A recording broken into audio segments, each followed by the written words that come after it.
No, we have to stay woke. Like, everybody needs to be woke.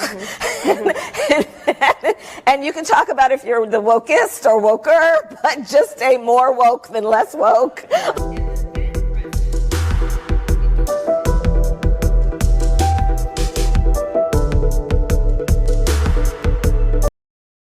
Don't understand what's going on and how can this directly affect the people of the United States? So Ukraine is a country in Europe. It exists next to another country called Russia. We campaign with the plan.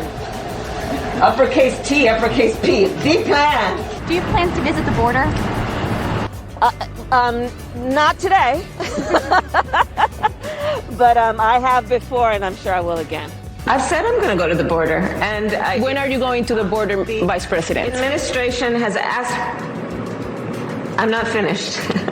We've been to the border. So this whole thing about the border. You haven't been to the border. And I haven't been to Europe. And I don't understand the point that you're making. I'm being clear with you right now. Yes, okay. And so if you're interested, I'll continue to be clear. There are a whole lot of people, especially people who live in rural communities, who don't, there's no Kinko's, there's no Office Max near them. It is time for us to do what we have been doing, and that time is every day. We are doing it. But should we have done it sooner? We are doing it. What do you see as the biggest national security challenge confronting the U.S.? What is the thing that worries you and keeps you up at night? Frankly, one of them is our democracy. You don't feel misused or underused? No, I don't. When folks vote, they order what they want, and in this case, they got what they asked for. I went off script a little bit. Now it appears he's backpedaling, but I'm ready. And I think the voters deserve to see the split screen that exists in this race on a debate stage. And so I'm ready. Let's go. Let's go. That was Kamala Harris trying to get Trump to commit to a debate. And while America is bracing for a Trump-Kamala match. Respond, Mr. President. Let me just tell you about world leaders. Viktor Orban, one of the most respected men, they call him a strong man. He's a tough person, smart. Prime Minister of Hungary. They said, why is the whole world blowing up? 3 years ago, it wasn't. Why is it blowing up? He said, because you need Trump back as president. They were afraid of him. China was afraid, and I don't like to use the word afraid, but I'm just quoting him. China was afraid of him. North Korea was afraid of him. Look at what's going on with North Korea, by the way. He said Russia was afraid of him. I ended the Nord Stream 2 pipeline, and Biden put it back on day one, but he ended the XL pipeline. The XL pipeline in our country, he ended that. But he let the Russians build a pipeline going all over Europe and heading into Germany, the biggest pipeline in the world. Look, Viktor Orban said it. He said the most respected, most feared person is Donald Trump. We had no problems when Trump was president. But when this weak, pathetic man that you saw at a debate just a few months ago, that if he weren't in that debate, he'd be running instead of her. She got no votes. He got 14 million votes. What you did, you talk about a threat to democracy. He got 14 million votes, and they threw him out of office. And you know what? I'll give you a little secret. He hates her. He can't stand her. But he got 14 million votes. They threw him out. She got 0 votes. And when she ran, she was the first one to leave because she failed. And now she's running. I don't understand it, but I'm okay with it because your time is I think we're going to do very well. We've got a lot more to get to. Turning now. Kamala Harris. Let's have a good debate. See, have fun. Thank you. Welcome to you both. It's wonderful to have you. It's an honor to have you both here tonight. I imagine and have actually a plan to build what I call an opportunity economy. Because here's the thing.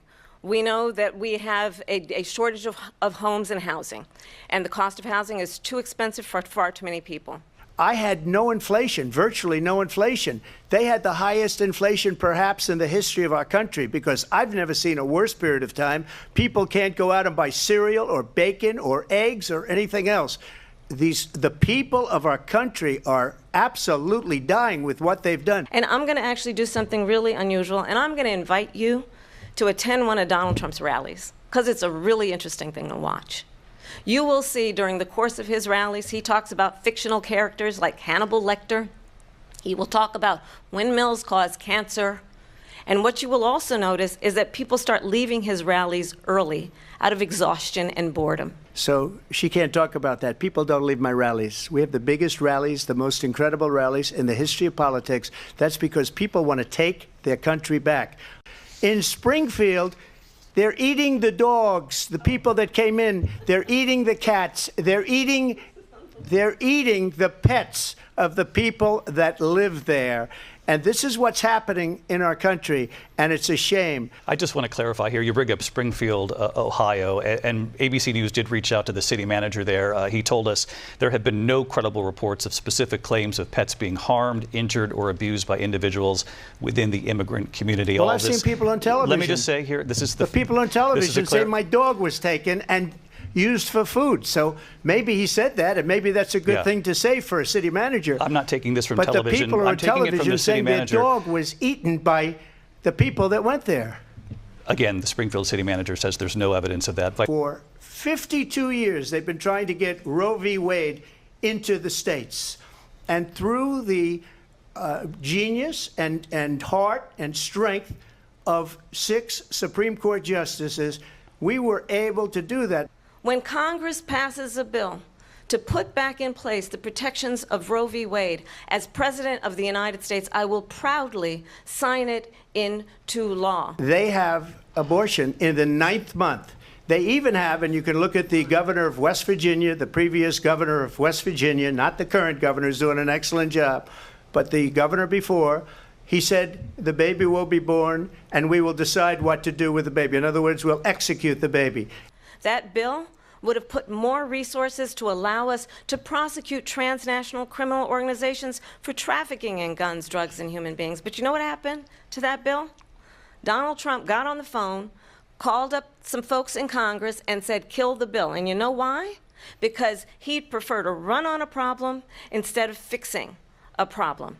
They allowed terrorists. They allowed common street criminals. They allowed people to come in, drug dealers, to come into our country. And they're now in the United States and told by their countries like Venezuela, don't ever come back or we're going to kill you. I think this is so rich coming from someone who has been prosecuted for national security crimes, economic crimes, election interference, has been found liable for sexual assault, and his next big court appearance is in November at his own criminal sentencing. What we know is that this war must end.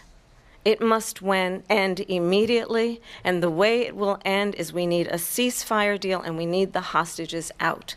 And so we will continue to work around the clock on that. She hates Israel. She wouldn't even meet with Netanyahu when he went to Congress to make a very important speech. She refused to be there because she was at a sorority party of hers. She wanted to go to the sorority party. Tim Walz and I are both gun owners. We're not taking anybody's guns away, so stop with the continuous lying about this stuff.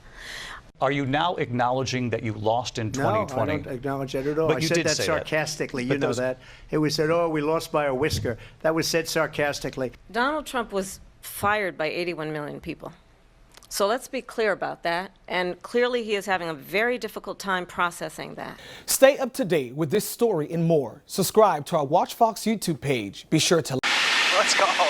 A once-in-a-lifetime experience with what felt like the weight of the world on my chest. The Blue Angels are back in Chicago for the Air and Water Show this weekend, and I got a taste of the journey these Navy pilots go through in combat. First, some training and preparation with the help of Lieutenant Connor O'Donnell. Well, you want to do an F-18 min-radius turn? Sure. What is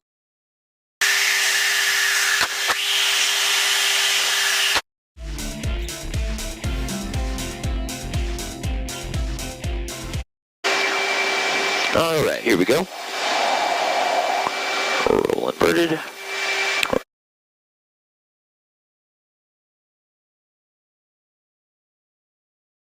Turkey 1-2 Hotel Tamara Golf, contact ground point.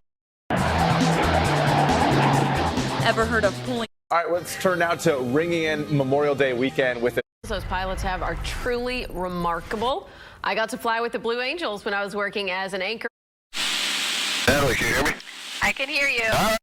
Taxiway Golf, closed between taxiways Bravo and Hotel. All right, Hannah, you ready? I'm ready. Hundreds of thousands of people will